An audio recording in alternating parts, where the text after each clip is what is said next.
Chapter 31 of A Short History of the World by H.G. Wells. Rome comes into history. The reader will note a general similarity in the history of all these civilizations, in spite of the effectual separation caused by the great barriers of the Indian northwest frontier and of the mountain masses of Central Asia and further India. First, for thousands of years, the Heliolithic culture spread over all the warm and fertile river valleys of the Old World and developed a temple system and priest rulers about its sacrificial traditions. Apparently, its first makers were always those brunette peoples we have spoken of as the central race of mankind. Then the nomads came in from the regions of seasonal grass and seasonal migrations and superposed their own characteristics and often their own language on the primitive civilization. They subjugated and stimulated it, and were stimulated to fresh developments, and made it here one thing and here another. In Mesopotamia it was the Elamite and then the Semite, and at last the Nordic Medes and Persians and the Greeks who supplied the ferment. Over the region of the Aegean peoples it was the Greeks. In India it was the Aryan speakers. In Egypt there was a thinner infusion of conquerors into a more intensely saturated priestly civilization. In China the Han conquered and was absorbed and was followed by fresh Huns. China was Mongolized just as Greece and North India were Aryanized and Mesopotamia Semitized and Aryanized. Everywhere the nomads destroyed much, but everywhere they brought in a new spirit of free inquiry and moral innovation. They questioned the beliefs of immemorial ages. They let daylight into the temples. They set up kings who were neither priests nor gods, but mere leaders among their captains and companions. In the centuries following the 6th century BC, we find everywhere a great breaking down of ancient traditions, and the new spirit of moral and intellectual inquiry awake, a spirit never more to be altogether stilled in the great progressive movement of mankind. We find reading and writing becoming common and accessible accomplishments among the ruling and prosperous minority. They were no longer the jealously guarded secret of the priests. Travel is increasing, and transport growing easier by reason of horses and roads. A new and easy device to facilitate trade has been found in coined money. Let us now transfer our attention back from China, in the extreme east of the Old World, to the western half of the Mediterranean. Here we have to note the appearance of a city which was destined to play, at last a very great part indeed, in human affairs, Rome. Hitherto we have told very little about Italy in our story. It was before 1000 BC a land of mountain and forest and thinly populated. Aryan-speaking tribes had pressed down this peninsula and formed little towns and cities, and the southern extremity was studded with Greek settlements.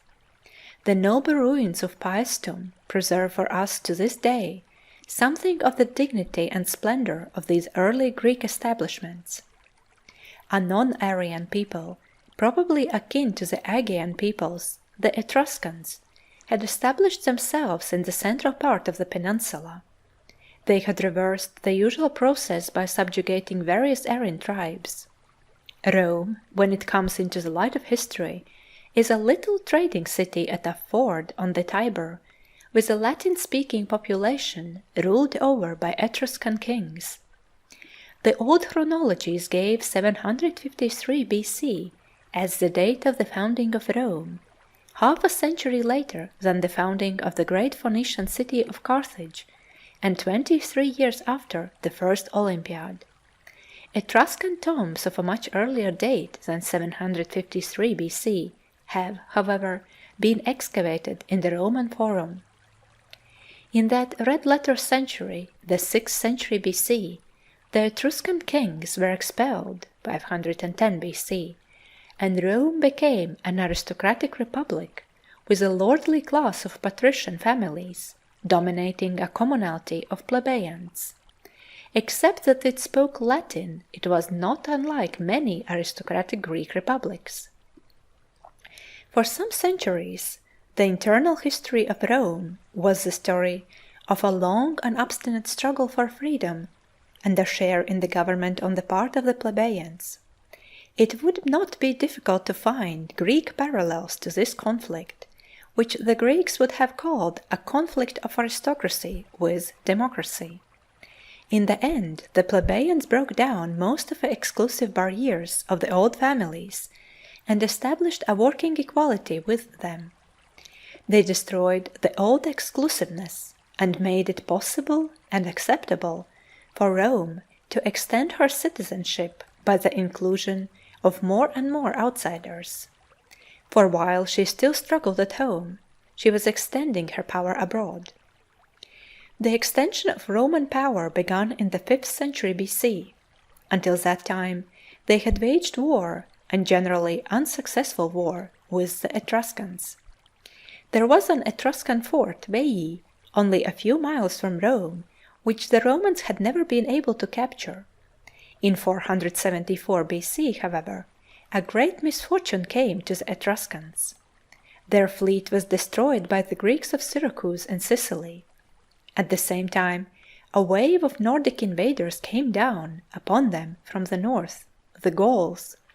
Caught between Roman and Gaul, the Etruscans fell and disappeared from history. Veii was captured by the Romans.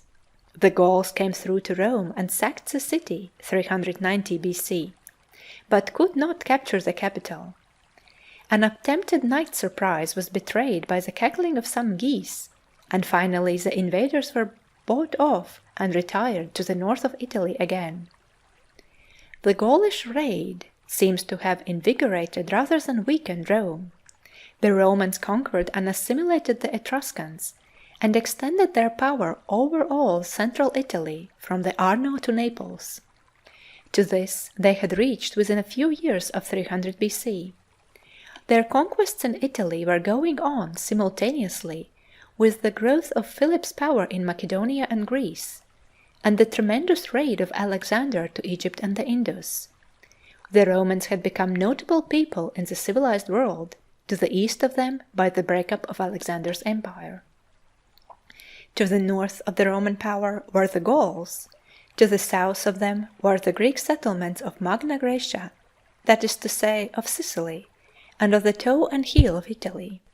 The Gauls were a hardy, warlike people, and the Romans held that boundary by a line of forts and fortified settlements. The Greek cities in the south, headed by Tarentum, now Taranto, and by Syracuse in Sicily, did not so much threaten as fear the Romans. They looked about for some help against these new conquerors.